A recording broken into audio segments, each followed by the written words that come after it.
Hi, good morning. അങ്ങെൻ്റെ മാതാവു പിതാവുമങ്ങ്, അങ്ങൻ സഖാബന്ധുവുമങ്ങു തന്നെ.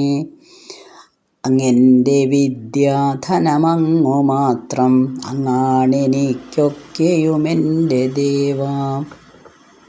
ശ്രീമദ് ഭഗവത്ഗീത 5-ാം അധ്യായം കർമ്മസന്യാസയോഗം 23-ാമത്തെ ശ്ലോകമാണ് ഇനി ചൊല്ലുന്നത്. ശക്നോതി ഹൈവ യസ്സോഢും പ്രാക് ശരീരവിമോക്ഷണാത് കാമക്രോധോത്ഭവം വേഗം സയുക്ത സസുഖീ നരഃ. മലയാളം. കാമക്രോധങ്ങളിൽ നിന്നും ഉളവാം ക്ഷോഭമേതൊരാൾ ക്ഷമിക്കും ജീവിതത്തിങ്കൽ അവൻ സൗഖ്യമിയം നിടും.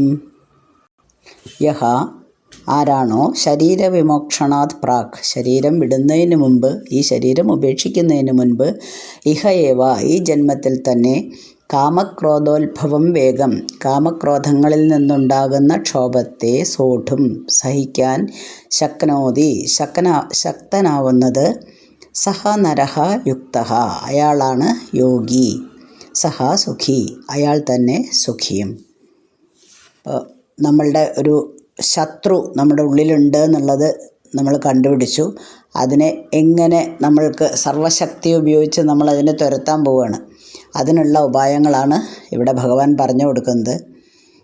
ജീവൻ മുക്താവസ്ഥയെ പറ്റിയിട്ട് ഇങ്ങനെ ആവേശത്തോടെ വർണ്ണിച്ചുകൊണ്ടിരിക്കുകയാണ് ഭഗവാൻ. അപ്പോൾ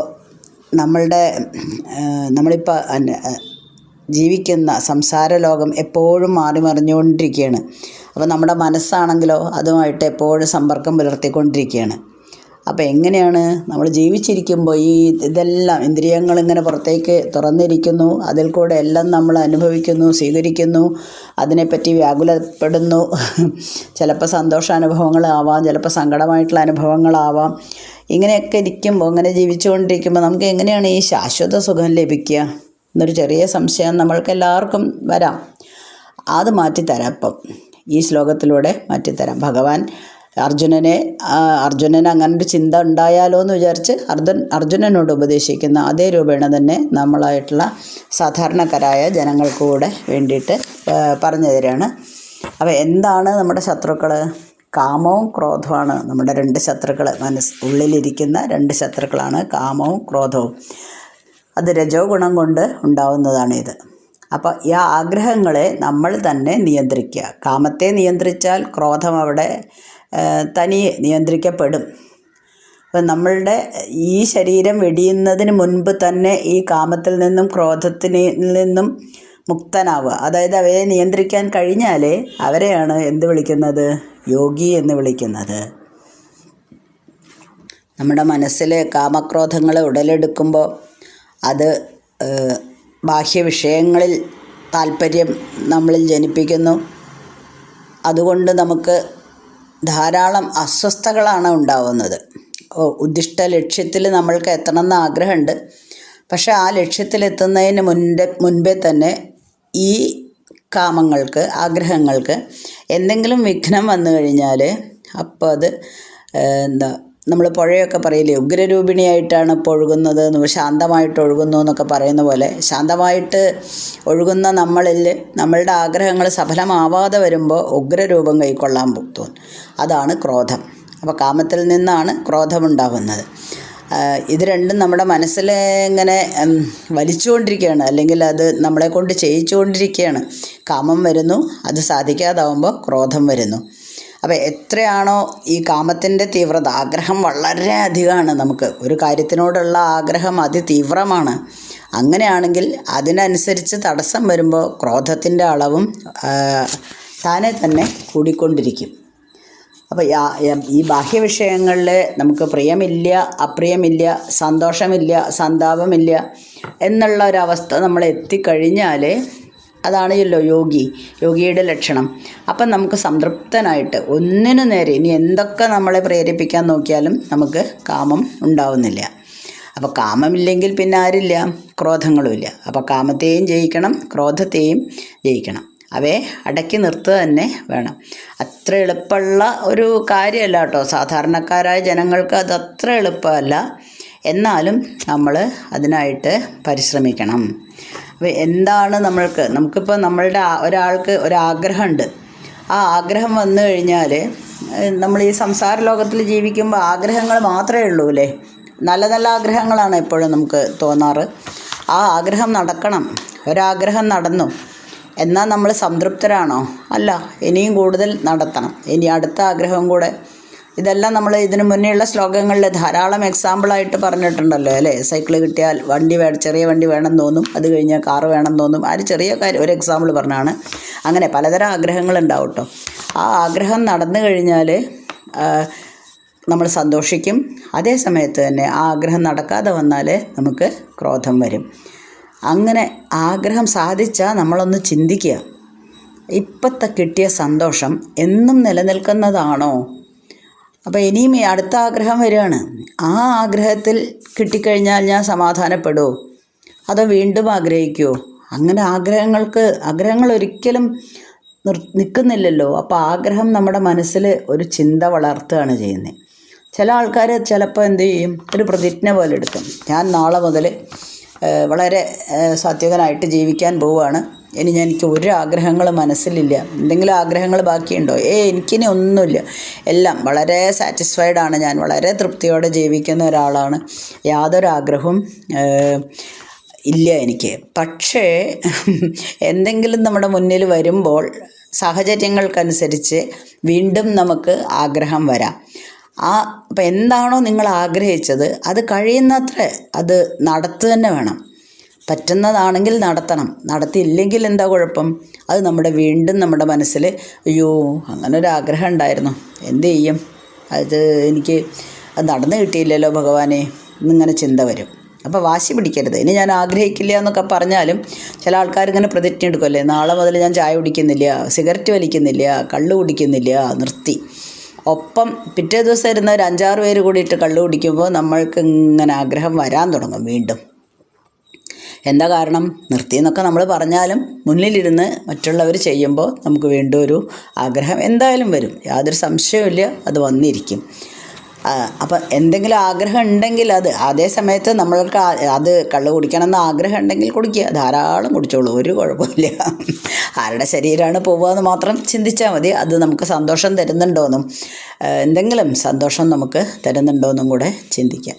ഒരു കുട്ടി ജനിക്കുമ്പോഴേക്കും തന്നെ നമ്മൾ ചിന്ത തുടങ്ങി, എന്താണ് ഭാവിയിൽ ഈ കുട്ടി എന്തായിരിക്കും? എൻ്റെ ആഗ്രഹമാണ് കുട്ടിയെ ഇന്ന നിലയ്ക്ക് എത്തിക്കണം. കുട്ടി അതാവണമെന്ന് യാതൊരു നിർബന്ധവുമില്ല. കാരണം ഇപ്പം അല്ലേ ഇന്നലത്തെ പേപ്പറിലും കണ്ടു, എന്താ മെഡിക്കൽ ഫീൽഡ് ഇഷ്ടമല്ല, 99.9% മാർക്ക് ഉണ്ടായിരുന്നു, ഒരു കുട്ടി മഹാരാഷ്ട്രയിലോ മറ്റേ ആത്മഹത്യ ചെയ്തു എന്ന്. അപ്പോൾ ആ കുട്ടിക്ക് അത് ഇഷ്ടമല്ല, പക്ഷേ അച്ഛൻ്റെയും അമ്മയുടെയും നിർബന്ധമാണ് അവിടെ ഇതിന് പോയാൽ മതിയെന്ന്. അപ്പോൾ കുട്ടീനെ നമ്മൾ ചിന്തിച്ച് കൂട്ടുകയാണ്, ഭാവിയിൽ ഈ കുട്ടി എന്തായിരിക്കും അതിനെപ്പറ്റി ചിന്തിച്ച് അതെല്ലാം കുട്ടിയുടെ തലയിൽ ഇട്ട് കൊടുക്കും. കുട്ടിക്ക് അതിനൊട്ട് പറ്റുന്നുമില്ല. അപ്പോഴാണ് പ്രശ്നം. ഏത് സന്തോഷവും നമുക്ക് കിട്ടിക്കഴിഞ്ഞാൽ നമുക്ക് അത് കുറച്ച് നേരത്തേക്ക് മാത്രമേ നിലനിൽക്കുള്ളൂ. ഒരാഗ്രഹം നേടിക്കഴിഞ്ഞാൽ വീണ്ടും അടുത്ത ആഗ്രഹം വരും, വീണ്ടും അടുത്ത ആഗ്രഹം വരും. അങ്ങനെ ആഗ്രഹങ്ങൾ മുഴുവനും സഫലമാവാൻ ചാൻസ് കുറവാണ്, വളരെ ചാൻസ് കുറവാണ്. അതുകൊണ്ട് അപ്പം നമ്മൾ എന്ത് ചിന്തിക്കണം? ആഗ്രഹം വരാതെ, ആഗ്രഹം വന്നില്ലെങ്കിൽ കാമം അവിടെ നിന്നു. അപ്പം പിന്നെ ആരുണ്ടാവില്ല? ക്രോധം ഉണ്ടാവില്ല. അപ്പോൾ രാവിലെ നമ്മളിപ്പോൾ എണീറ്റു, നമുക്കൊരു ചായ കുടിക്കണം, നല്ല ആസ്വദിച്ച് ഞാനൊരു ഗ്ലാസ് ചായ കുടിക്കട്ടെ. ശരി, ചായയൊക്കെ ഉണ്ടാക്കിയിരുന്നു. നമ്മൾ ചായ കുടിക്കുമ്പോൾ കയ്യിൽ എന്തുണ്ടാവും? മിക്കവാറും എല്ലാ വീടുകളിലും ഉള്ളതാണ്, ഒപ്പം അപ്പുറത്ത് പത്രം പിടിച്ചിട്ടുണ്ടാവും. ഒരു കയ്യിൽ പത്രവും, ഇടയ്ക്ക് ചായ ഗ്ലാസ് അവിടെ വയ്ക്കുന്നു, ഇടയ്ക്ക് മോന്തുന്നു, പത്രം വരയണം. അപ്പോൾ ചായ കുടിക്കുന്നത് ആസ്വദിച്ച് കുടിക്കാനാണ് നമ്മുടെ കയ്യിലെടുത്തതെങ്കിൽ പോലും അതിൽ ആസ്വാദനം കിട്ടുന്നില്ല. നമ്മുടെ ശ്രദ്ധ എവിടെയാണ്? പത്രത്തിൽ. ഇനി പത്രം വായനയിൽ ശ്രദ്ധ കിട്ടുമോ? ഇല്ല. എന്താണ്? അടുക്കളയിൽ നിന്ന് ഇടയ്ക്ക് ചിലപ്പോൾ ഭാര്യ വിളിച്ചു എന്ന് വരും, അല്ലെങ്കിൽ നമ്മൾ രാവിലെ മോട്ടോർ ഓൺ ചെയ്തിട്ടുണ്ടാവാം, അത് തലയിൽ കയറും. അല്ലെങ്കിൽ വേറെ എന്തെങ്കിലും ഡിസ്റ്റർബൻസ്, വാഷിംഗ് മെഷീൻ ഓൺ ചെയ്തിട്ടുണ്ടാവാം, അങ്ങനെ എന്തെങ്കിലും ഡിസ്റ്റർബൻസ് ചിലപ്പോൾ നമ്മുടെ തലയിൽ കയറും. അപ്പോൾ ആ ചിന്ത വേറെ. ഇങ്ങനെ ചിന്തകളിങ്ങനെ ഓരോരോ സ്ഥലത്തേക്ക് നമ്മളെ ഇങ്ങനെ പാഞ്ഞുകൊണ്ടേയിരിക്കുകയാണ് നമ്മൾ. അപ്പോൾ ഓരോന്നും എന്നാൽ ശരി, ഞാൻ ചായ കുടിക്കുന്ന സമയത്ത് ഒന്നും ചെയ്യില്ല, ചായ കുടിക്കൽ മാത്രമേ ചെയ്യുള്ളൂ എന്ന് പറഞ്ഞ് ഇരുന്ന് കുടിക്കുകയാണെങ്കിൽ ചിലപ്പോൾ നമുക്കതൊരു അതായത് അപ്പോൾ നമുക്ക് ആസ്വദിച്ച് കുടിക്കാനായിട്ട് സാധിക്കും. ആ പ്രവൃത്തിയിലേക്ക് മാത്രം നമുക്ക് ശ്രദ്ധ കിട്ടും. അപ്പോൾ നമ്മൾ എന്താണ് ഭാവി എന്നുള്ളതിനെ പറ്റിയിട്ട് ചിന്തിച്ചുകൊണ്ടിരിക്കുമ്പോൾ ചിന്തിച്ച് നമ്മൾ ഇപ്പം ജീവിക്കുന്ന കാലം വർത്തമാനകാലം കംപ്ലീറ്റ് ആയിട്ടും മറന്നുപോകും. ആ വർത്തമാനകാലത്തിൽ നമ്മൾ ജീവിക്കുന്ന കാര്യങ്ങൾ സാധിക്കാതെ വരുമ്പോഴാണ് ഈ കാമവും ക്രോധമൊക്കെ വരുന്നത്. ഇതിനെയൊക്കെ നമുക്ക് കീഴ്പ്പെടുത്തിരിക്കുമ്പോൾ തന്നെ, അതായത് നമ്മുടെ ശരീരം ഉപേക്ഷിക്കുന്നതിന് മുന്നേ തന്നെ സ്വർഗമായിട്ട് മാറും. അത് നമ്മൾ തീരുമാനിക്കുക. നമ്മളുടെ പ്രവൃത്തികൾ ഇത്രയേ ഉള്ളൂ. ആർക്കും സാധിക്കാത്ത ഒരു കാര്യമല്ല ഇത് അർജുന. അപ്പോൾ നമുക്ക് ആനന്ദവും ഊർജവും സുഖവും ഒക്കെ ഇവിടെ തന്നെ ഉണ്ട്, നമ്മുടെ ഉള്ളിൽ തന്നെ ഉണ്ട്. അതെല്ലാം മനസ്സിലാക്കുന്ന ആളാണ് ആര്? യോഗി. അവരെ ഇങ്ങനെയുള്ള കാര്യങ്ങളിൽ, അതായത് കാമത്തെയും ക്രോധത്തെയും ഒന്നും ശ്രദ്ധിക്കുന്നേ ഇല്ല. എന്ത് വേണമെങ്കിലും ആയിക്കോട്ടെ, അത് ഞാൻ മൈൻഡ് ചെയ്യാനേ പോകുന്നില്ല എന്ന രീതിയിൽ ജീവിക്കുന്ന ആൾക്കാരാണ്. അപ്പോൾ അങ്ങനെയാണെങ്കിൽ അപ്പോഴും വീണ്ടും ഒരു ചെറിയ സംശയം നമുക്ക് വരും. ബ്രഹ്മാനുഭൂതിക്ക് ആരാണ് അർഹൻ? അതിൻ്റെ ഉത്തരമാണ് അടുത്തത്.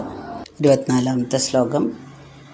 യ അന്തഃസുഖം അന്തരാരാമാ തഥാ അന്തർജ്യോതിരേവയ സയോഗി ബ്രഹ്മനിർവാണം ബ്രഹ്മബോധോധിഗച്ഛതി. ബ്രഹ്മബോധഃ അധിഗച്ഛതി. മലയാളം. തന്നിലുദിസിതർക്കുവാൻ ബ്രഹ്മാനന്ദർഹനാം യോഗി ബ്രഹ്മം താനെന്നു അറിഞ്ഞിടും. യഹ ആരാണോ അന്തഃസുഖം അന്തരാത്മാവിൽ സുഖം കണ്ടെത്തുന്നത്, അന്തരാരാമഃ അതിൽ തന്നെ രമിക്കുകയും ചെയ്യുന്നത്, തഥാ യഹ അപ്രകാരം തന്നെ ആരുടെ ഹൃദയത്തിൽ അന്തർജ്യോതിഹി ഏവ ആത്മജ്ഞാനം തെളിഞ്ഞ് പ്രകാശിക്കുന്നുണ്ടോ, സഹ യോഗി ബ്രഹ്മബോധഃ ആ യോഗി സ്വയം ബ്രഹ്മമായി തീർന്ന് ബ്രഹ്മനിർവാണം അധിഗച്ഛതി മോക്ഷത്തെ പ്രാപിക്കുന്നു. ബ്രഹ്മാനുഭൂതിക്ക് അർഹൻ ആരാണ് എന്നുള്ളതിൻ്റെ ഒരു വിവരണമാണ് ഈ പദ്യത്തിൽ നിന്ന് അല്ലെങ്കിൽ ഈ ശ്ലോകത്തിൽ നിന്ന് കിട്ടുന്നത്. അപ്പോൾ കാമക്രോധങ്ങൾ എല്ലാം അടക്കി അതിന് വിധേയനാവാതെ വർത്തിക്കുന്ന ഒരു യോഗിയാണ് യഥാർത്ഥ സുഖം അനുഭവിക്കുന്നത് എന്ന് ഭഗവാൻ പറഞ്ഞല്ലോ. അപ്പോൾ ചോദിക്കുന്നത്, ഈ ലോകത്തിൽ പല പല കാര്യങ്ങളുണ്ട് നമുക്ക് സുഖം തരുന്നത് അല്ലേ, അത് താൽക്കാലിക സുഖമാണെന്ന് വിശ്വസിക്കാനാണ് ഭഗവാൻ പറഞ്ഞത്. ഊണ് ഉപേക്ഷിക്കണം. ഒരു ചെറിയൊരു എക്സാമ്പിൾ, നമുക്ക് നല്ലൊരു ഭക്ഷണം കഴിക്കണം എന്ന് ആഗ്രഹമുണ്ട്, പക്ഷേ അത് ഉപേക്ഷിക്കണം എന്നല്ലേ പറയുന്നത്. അപ്പോൾ അതിൻ്റെ ടേസ്റ്റ് നമുക്ക് എങ്ങനെയാണ് അനുഭവിക്കാൻ പറ്റുക? അതാണ് ചോദ്യം. അതായത് നമ്മൾക്ക് ഇവിടെയുള്ള കാര്യങ്ങളെല്ലാം ഒഴിവാക്കിയാൽ അതെല്ലാം ആസ്വദിക്കണ്ടേ? അപ്പോൾ നമ്മളൊരു ശൂന്യത ആയിട്ടുള്ള ഒരു അവസ്ഥയിലേക്കല്ലേ എത്തുള്ളൂ. നമുക്ക് എവിടെ നിന്നാണ് സംതൃപ്തി ഉണ്ടാവുക എന്നാണ്. അപ്പോൾ അത് ഭഗവാൻ പറയുന്നതൊക്കെ സത്യം തന്നെയാണോ അതോ അതിശയോക്തി പറയുകയാണോ എന്ന് വല്ല സംശയം ഉണ്ടെങ്കിൽ ഇവിടെയാണ് നമുക്ക് ഉത്തരം കിട്ടുന്നത്. നമ്മൾ ഇതെല്ലാം കാമവും ക്രോധവും വിഷയങ്ങളോടുള്ള ആഭിമുഖ്യമൊക്കെ വെടിയുമ്പോൾ നമ്മളുടെ ജീവൻ ശൂന്യമായിട്ടല്ല മാറുന്നത്, പകരം ഒരു പൂർണ്ണാവസ്ഥയെയാണ് പ്രാപിക്കുന്നത്. പരമാത്മസ്വരൂപത്തിലേക്കാണ് നമ്മൾ എത്തുന്നത്. അതാണല്ലോ ആത്മസാക്ഷാത്കാരം. ആ ആത്മസാക്ഷാത്കാരം ലഭിച്ചു കഴിഞ്ഞാൽ ഒരു അവാച്യമായിട്ടുള്ള ഒരു ആനന്ദമാണ് നമുക്ക് കിട്ടുന്നത്. അത് കണ്ടെത്തണം എന്ന് മാത്രമേ ഉള്ളൂ. നമുക്ക് എവിടെയാണെങ്കിലും സുഖം കിട്ടണമല്ലേ, അതാണ് നമ്മുടെ ഉദ്ദേശം. അപ്പോൾ ശരി, ഇതിൽ നിന്നെല്ലാം പിന്തിരിഞ്ഞാലും നമ്മെ തന്നെ, അതായത് ആത്മാവിലേക്ക് അടുക്കും തോറും നമ്മളുടെ ഹൃദയാന്തർഭാഗത്ത് ശരിക്കും സൂര്യൻ്റെ ഒരു പ്രകാശം പോലെ, ആത്മസൂര്യനാണ്, അന്ധകാരം, നമ്മുടെ അജ്ഞാനമാകുന്ന അന്ധകാരം മുഴുവനും മാറ്റിയിട്ട് ആ സൂര്യൻ പ്രകാശിച്ച് ജ്വലിച്ച് നിൽക്കുകയാണ്. ആ അവസ്ഥ എത്തിക്കഴിഞ്ഞാൽ നമ്മൾ ഒരു യോഗിയായിട്ട് മാറും. ഇതാണ് പറഞ്ഞു കൊടുക്കുന്നത്. അപ്പോൾ ഊർജ്ജസ്വലനാണ്. നമ്മൾക്ക് ആനന്ദം കിട്ടുന്നു, സുഖം കിട്ടുന്നു, നമ്മൾ തന്നെ കുടികൊള്ളുന്ന ഒരു ആത്മീയ സ്വരൂപത്തെ നമ്മൾ തിരിച്ചറിയുന്നു. അങ്ങനെയുള്ള ആളാണ് യോഗി. അങ്ങനെയുള്ളവർക്ക് എന്ത് കിട്ടും? അവരുടെ ഈ ശരീരം ഉപേക്ഷിക്കുന്ന സമയത്ത് അവർ മോക്ഷത്തെയും പ്രാപിക്കുന്നു. ഒരു യോഗി സ്വയം ബ്രഹ്മമയമായി തീർന്ന് മോക്ഷത്തെ പ്രാപിക്കുന്നു. അപ്പോൾ നമ്മൾ മനസ്സിലാക്കേണ്ടത് നമ്മൾക്ക് ഇപ്പോൾ ഉള്ള താൽക്കാലികമായിട്ടുള്ള സന്തോഷങ്ങളൊന്നും തന്നെ നിലനിൽക്കുന്നതല്ല. നമുക്ക് തോന്നും നമുക്ക് നമ്മളെ സ്നേഹിക്കുന്ന ഭർത്താവ് അല്ലെങ്കിൽ ഭാര്യയുണ്ട്, മക്കളുണ്ട്, നമുക്ക് വയസ്സായിക്കൊണ്ടിരിക്കുന്നത്, ഇതെല്ലാം നമുക്ക് സുഖം തരുന്ന കാര്യങ്ങളാണ് അല്ലേ. പക്ഷേ ഓരോ സന്തോഷവും നമുക്ക് വരുമ്പോൾ നമ്മളുടെ മനസ്സിനോട് നമ്മൾ എന്ത് പറയണം? ഇതൊന്നും ശാശ്വതമല്ല കേട്ടോ, ഇതെല്ലാം താൽക്കാലികമാണ്. കാരണം നമ്മൾക്ക് എന്ത് സാഹചര്യമാണ് ഭാവിയിൽ വരിക എന്നുള്ളത് നമുക്ക് ഒട്ടും തന്നെ പ്രവചിക്കാൻ പറ്റാത്തൊരു കാര്യമാണ്. അത് എല്ലാം ഒഴിവാക്കുക. അതായത് ഇത് കിട്ടുമെന്ന് പ്രതീക്ഷിക്കുമ്പോഴാണ് നമുക്ക് പ്രശ്നം വരുന്നത്. ഒന്നിനോടും താല്പര്യമില്ലാതെ നമ്മൾക്ക് സന്തോഷം വരികയാണെങ്കിൽ വരട്ടെ, സന്താപം വരികയാണെങ്കിൽ വരട്ടെ, അങ്ങനെയുള്ള ഒരവസ്ഥയിലേക്ക് എത്തിച്ചേർന്നാൽ അതിനെയും നമ്മൾ വിളിക്കുന്നത് ഒരു ധ്യാനം എന്ന് തന്നെയാണ്. ആ ധ്യാനത്തിലേക്ക് എത്താൻ നമുക്കിനി എന്താണ് വഴിയെന്ന് ചോദിച്ചാൽ, പ്രധാനമായിട്ടും നമ്മൾ പറയുന്നത് നമ്മൾ ജീവിച്ചിരിക്കുമ്പോൾ നമുക്ക് ആനന്ദം ലഭിക്കാനുള്ള ഒരു വഴിയാണ് എന്ത്? ക്ഷേത്രങ്ങൾ ദർശിക്കുക, ക്ഷേത്രത്തിൽ ഭഗവാന്റെ കാര്യങ്ങൾ കേൾക്കുക, ഭഗവാന്റെ നാമങ്ങൾ ജപിക്കുക, എഴുതുക, നമ്മൾ ഭഗവാനോട്, നമ്മൾക്ക് ഏറ്റവും ഇഷ്ടപ്പെട്ട ഭഗവാനോട് മനസ്സ് തുറന്ന് സംസാരിക്കുക. ഇതൊക്കെ ചെയ്തു കഴിഞ്ഞാൽ നമുക്കൊരു പരമമായിട്ടുള്ള ആനന്ദം ലഭിക്കും. അപ്പം നമുക്ക് മറ്റു കാര്യങ്ങളിൽ ശ്രദ്ധ കുറയുകയും ചെയ്യും. ഇതാണ് ഉപദേശിക്കുന്നത്. ഓക്കെ, നമ്മളപ്പം 23ഉം 24ഉം വായിച്ചു കഴിഞ്ഞു. ഇനി അടുത്ത ദിവസം വായിക്കാം. അസ്മിൻ പരാത്മന്നനുപാത്മകൽപേ ത്വമിത്തമുത്ഥാപിത പത്മയോനി അനന്തഭൂമാമരോഗരാശിം നിരുന്ധിവാദാലയവാസ വിഷ്ണു.